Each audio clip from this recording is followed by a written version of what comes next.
이번 9호 태풍 마이삭은 진로는 매미와 비슷하지만 더 강할 것으로 예보돼 우려가 커지고 있습니다. 이승은 기자입니다.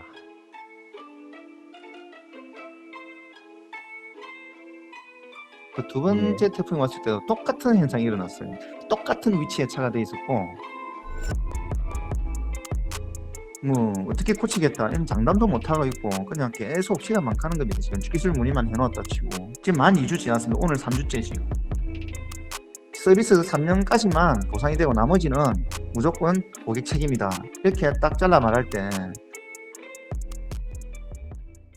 어딘가 익숙하다 싶은 분들도 계실 것 같습니다.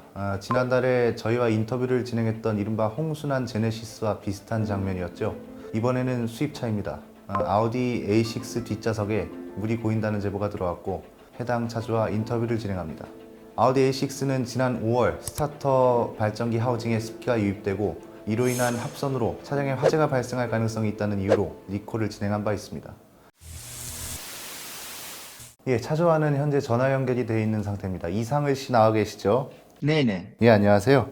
저희가 시간이 많지 않아서 바로 좀 질문으로 들어가겠습니다. 네.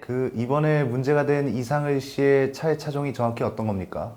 2018년 6월 달에 나온 그 아우디 A6 35 TDI C7 차량입니다. 혹시 차량 출고 날짜는 말씀을 해주셨고 누적 주행 거리는 어느 정도 되셨나요? 지금 17,000km 정도 탔습니다. 17,000km요? 네네. 저희 제보 페이지에 얼마 전 들이닥친 태풍에 물이 실내로 유입되었다 이렇게 제보를 주셨습니다. 보내주신 영상을 보니까 운전석 쪽 뒷좌석, 그러니까 왼쪽 뒷좌석에 물이 찬 것 같던데 당시 상황 설명이 좀 가능하십니까? 네네. 전에 그 장마철에는 끄떡없던 차가 2년 동안 이번에 태풍이 두 번 들이닥쳤을 때 이제 첫 번째 태풍이 왔을 때 제가 아침에 그 집사람이 차를 한번 탔다가 물이 찼다고 하더라고요. 그래서 그 물이 있는 상태로 그대로 주차를 다시 해놓았더라고요. 가보니까 뒤에 뒷좌석에 주먹이 담길 정도로 물이 차 있더라고요. 혹시라도 제가 그래도 문을 뒷좌석에 열어놓지 않았나 그 의심도 되고 제가 CCTV가 있습니다. 집 앞에.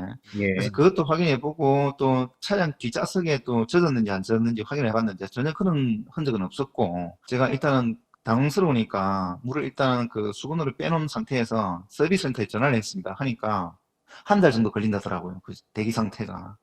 그래가지고 이 차를 어떻게 해야 되나 싶어서 일단 물 털어내고 타다가 두 번째 또 태풍이 두 번이 왔잖아요. 그 두 번째 태풍이 왔을 때도 똑같은 현상이 일어났어요.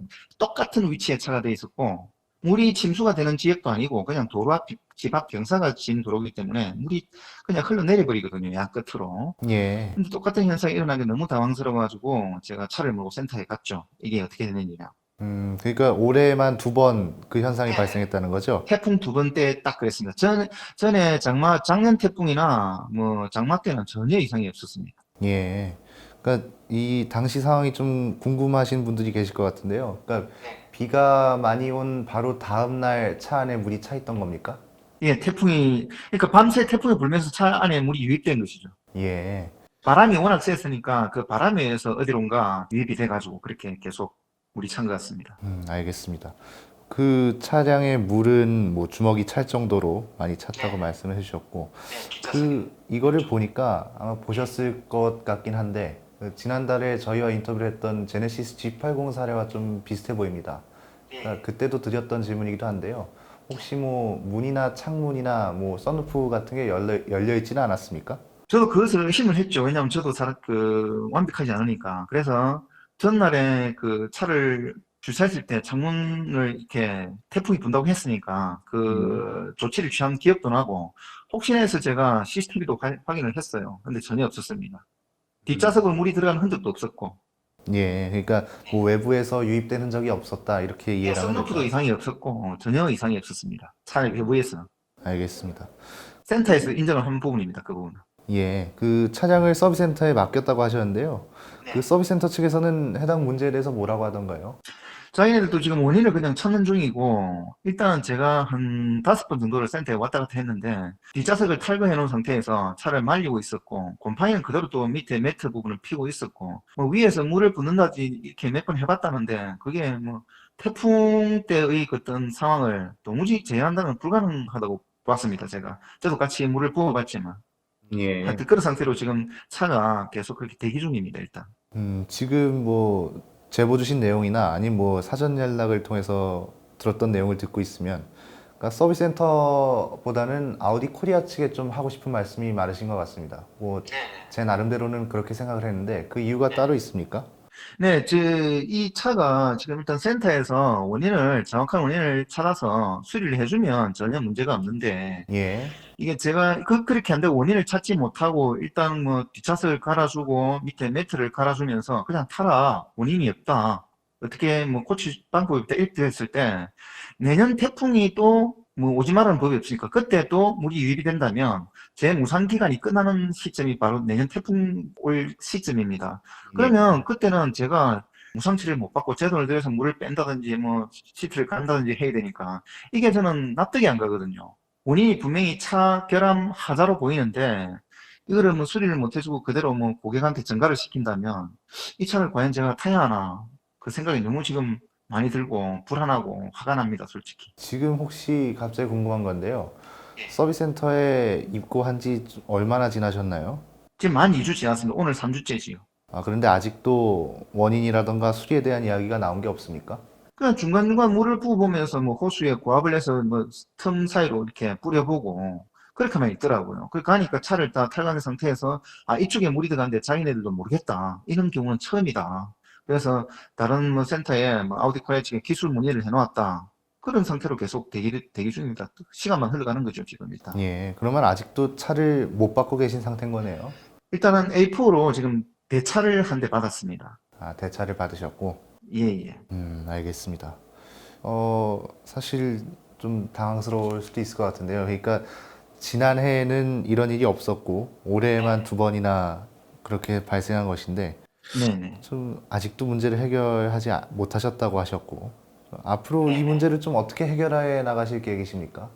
일단은 저는 제가 할 수 있는 방법이 일단 차를 센터에 맡겨 놓았고 예. 그분들이 일단 해주는 저는 수동적인 입장이니까 제가 할 수 있는 방법이 없지 않습니까? 저 대차를 타고 있는 중이고 거기서 연락이 오기만 기다리고 있는데 제가 답답한 부분이 뭐냐면 차는 그냥 잠깐 시간 내면서 물만 뿌려보고 그냥 탈거해놓은 상태고 다른 차를 지금 손보고 있고 기사들이 그렇게 되면 이 차를 어떻게 수리를 하겠느냐 그게 제일 불안한 부분이죠 저는.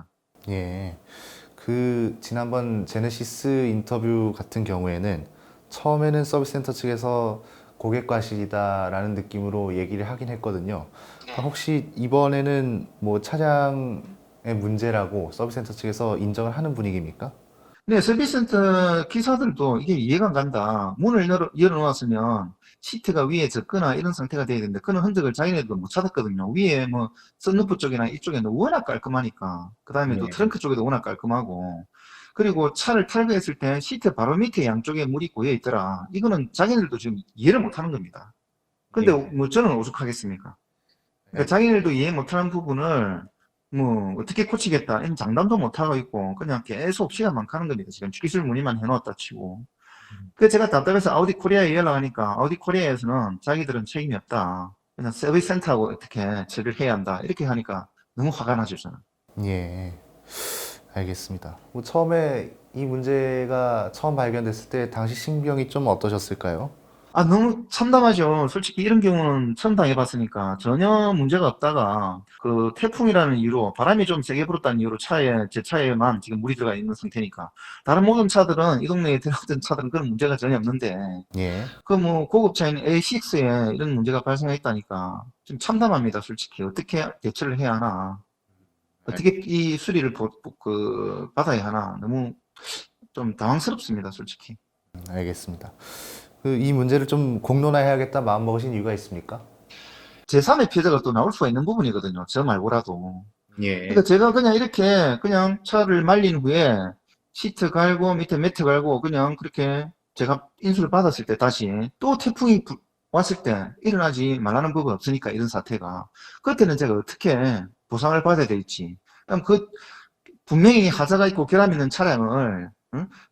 그 아우디 코리아 측에서 어떻게 그 처리를 해줄 생각은 하지 않고 그냥 고객에게 전가시키는 이 부분이 너무너무 화가 났어요. 그 매니저라는 분이 그렇게 당당하게 이야기를 할 때 서비스 3년까지만 보상이 되고 나머지는 무조건 고객 책임이다. 이렇게 딱 잘라 말할 때 정말 진짜 분노가 치밀었어요, 저는.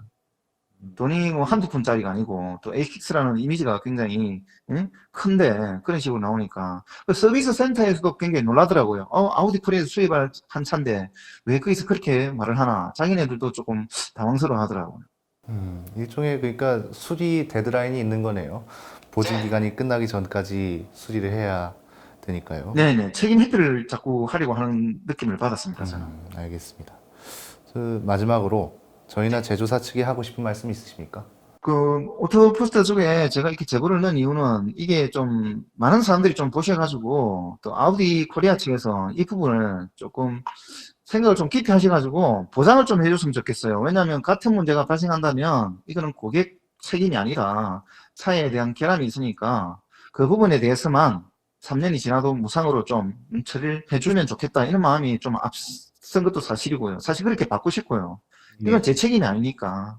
또 다른 아우디 소유자분들도 좀 널리 좀 많이 아셨으면 좋겠고 이 차량을 소유하고 계신 분이 또 많으시니까 이 부분에 대해서 아우디 코리아에서 일단 제일 큰 부분은 무상 처리를 앞으로 해줘야 한다 이 생각이 저는 앞섭니다. 리콜 조치를 해주면 더 좋겠고요. 근데 뭐 차가 일단은 서울 쪽에서 이런 부분에 그 차가 그 물이 유입이 돼가지고 저하고 비슷한 오른쪽에 찼다 하더라고요. 경우가 있었는데 그 부분은 후드 밑에 본넷 밑에 구멍이 있어가지고 물이 유입이 됐다 이렇게 해결이 됐는데 저는 해결이 아직 안 되고 있으니까 그래서 좀 일단 공론을 해야겠다 제보를 해야겠다 마음을 먹었습니다.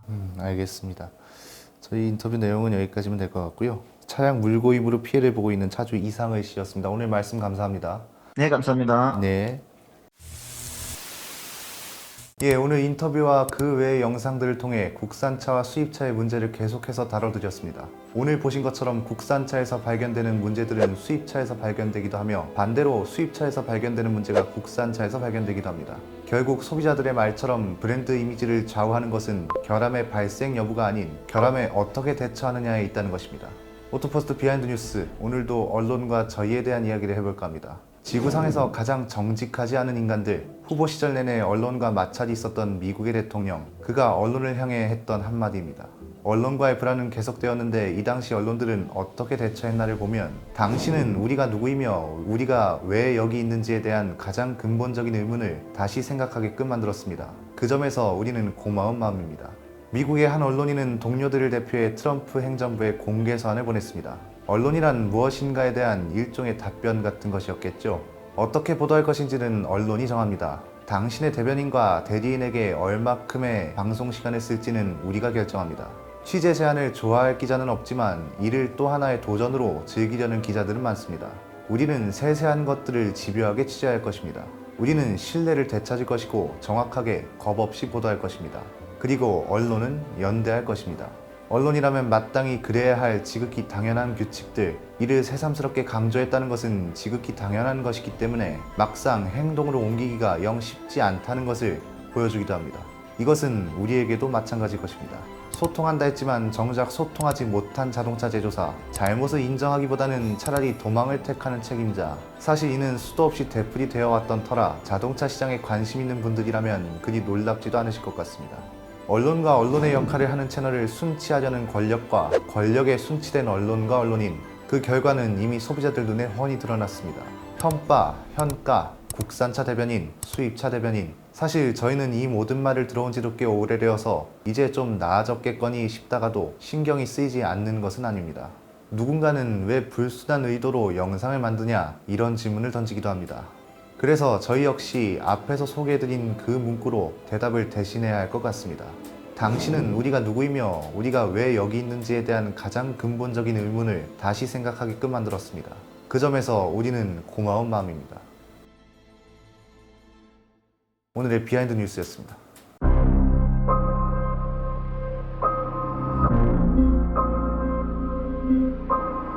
달리다가 시동이 꺼지는가 하면 차에 물이 차는 문제가 불거해